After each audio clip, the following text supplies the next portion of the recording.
인생에서 두 번째 결혼을 한다는 건 어떤 의미일까요? 특히 60을 넘긴 나이에 다시 사랑을 선택한다는 건 어쩌면 용기이자 모험일지도 모릅니다. 저는 올해 64, 이름은 박정숙입니다. 저는 32에 결혼해서 남편과 30년을 함께 살았습니다. 그 세월 동안 힘든 날도 많았지만 아이 둘을 키우며 함께 늙어가는 게 당연한 줄 알았습니다. 그런데 남편이 갑작스레 심장마비로 세상을 떠나고 제 인생은 송두리째 흔들렸습니다. 혼자가 된 뒤 10년. 사람들은 시간이 지나면 외로움도 옅어진다고 했습니다. 하지만 아니었습니다. 밥상 위 두 그릇 노는 게 습관이었는데 어느 날부턴가 늘 혼자 밥을 먹어야 했습니다. 명절날 차려진 음식도 허전했고 밤마다 불 꺼진 방 안에 앉아 있으면 눈물이 저절로 흘렀습니다. 사람들이 말하는 황혼의 자유는 제게 없었습니다. 그저 황혼의 고독만 남았을 뿐이었죠. 그러던 어느 날 동네 모임에서 지금의 남편을 만났습니다. 그도 혼자가 된 지 오래였다고 했습니다. 처음엔 그냥 차 한잔 나누며 대화하는 정도였는데 어느새 제 일상을 꽉 채워버린 사람이 되었습니다. 그는 늘 다정하게 제 손을 잡으며 말했습니다.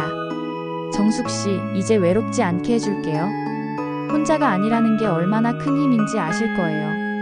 그 말에 제 가슴은 오래된 겨울이 풀리듯 따뜻해졌습니다. 저는 용기를 냈습니다. 아이들에게 말했죠. 엄마, 이제 새로운 사람과 같이 살려고 해. 딸은 말없이 눈물을 흘렸고 아들은 고개를 절레절레 흔들었습니다. 엄마, 재혼은 힘들어. 특히 나이 들어서 하는 재혼은 더 고생스러울 거야. 그냥 혼자가 편할 수도 있어. 하지만 저는 듣지 않았습니다. 외로움에 지쳐 있었던 저는 그래도 함께하는 게 낫지 않을까 하는 희망 하나에 모든 걸 걸었습니다.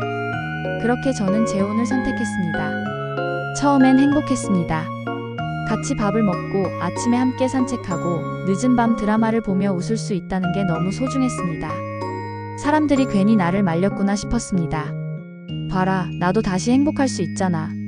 스스로에게 그렇게 말했죠. 하지만 행복은 오래가지 않았습니다. 문제는 그의 자식들이었습니다. 아버지, 솔직히 말해서 왜 재혼을 하셨어요? 그 나이에 새 장가가 뭐가 필요해요? 재산 문제만 복잡해지지. 그들의 눈빛은 차갑고 날카로웠습니다. 저는 처음 만났을 때 인사하며 환영받을 거라 생각했지만 그들은 저를 낯선 사람이자 재산을 노리는 여자로만 봤습니다. 처음엔 애써 웃으며 무시했습니다. 시간이 지나면 달라지겠지. 나도 진심으로 잘하면 언젠간 받아주겠지. 하지만 그들의 태도는 더 심해졌습니다. 명절 때는 저를 철저히 배제했고 집안 모임에서도 대놓고 따로 앉았습니다. 아버지는 이제 우리 집 사람이 아니에요. 이 여자 집 사람이죠. 그 말이 제 귓가에 오래도록 맴돌았습니다. 남편도 처음엔 제 편을 들어주었습니다. 우리 집 사람한테 그런 말 하지 마라. 이젠 가족이다. 하지만 시간이 지날수록 그는 점점 달라졌습니다. 자식들이 재산 이야기를 꺼내면 그는 불편한 눈빛으로 저를 바라봤습니다. 당신이 조금만 양보하면 안 될까? 애들도 불안하잖아. 그 말이 참 잔인하게 들렸습니다. 양보? 결국 제가 이 집에서 이방인이라는 걸 인정하라는 말이었죠. 생활도 달라졌습니다.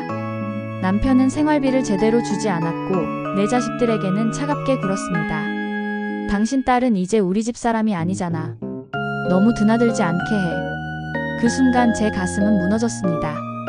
내 자식조차 편히 맞이하지 못하는 집. 이게 과연 가정일까요?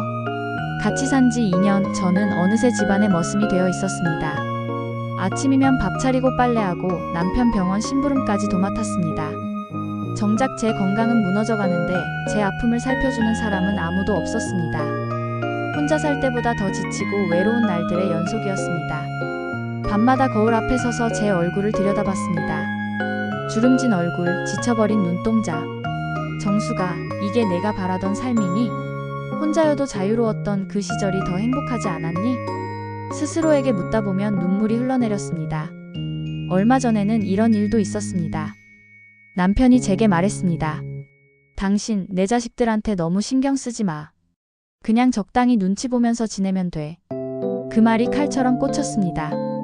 내가 왜 눈치를 보며 살아야 하지? 이 나이에, 이 집에서 내 존재를 감추며 살아야 하나? 저는 요즘 다시 혼자가 되고 싶다는 생각을 자주 합니다.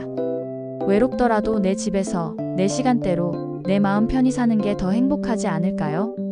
함께 산다는 게 이렇게 고통이라면 차라리 혼자가 낫지 않겠습니까?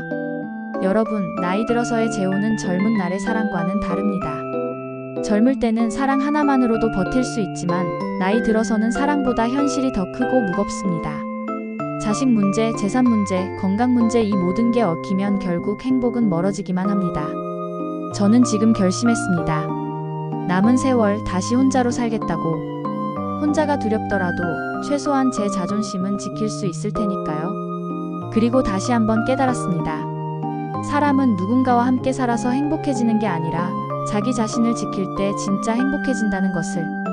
여러분, 오늘 제 이야기를 들으시며 어떤 생각이 드셨나요? 혹시라도 제 나이 또래의 재혼을 고민하시는 분들이 있다면 꼭 다시 한번 생각해 보셨으면 합니다. 사랑만으로는 안 됩니다. 현실을 냉정히 따져보고 내 삶이 무너지지 않을 수 있는 선택을 하셔야 합니다. 가끔은 혼자가 더 편하고 혼자가 더 자유롭습니다. 저처럼 후회하지 않으시길 바랍니다. 오늘 이야기 끝까지 함께 해주셔서 감사합니다. 이 영상이 마음에 닿으셨다면 구독과 좋아요, 알림 설정 꼭 부탁드립니다. 그리고 여러분이라면 이 나이에 다시 재혼을 선택하시겠습니까? 아니면 혼자의 길을 선택하시겠습니까?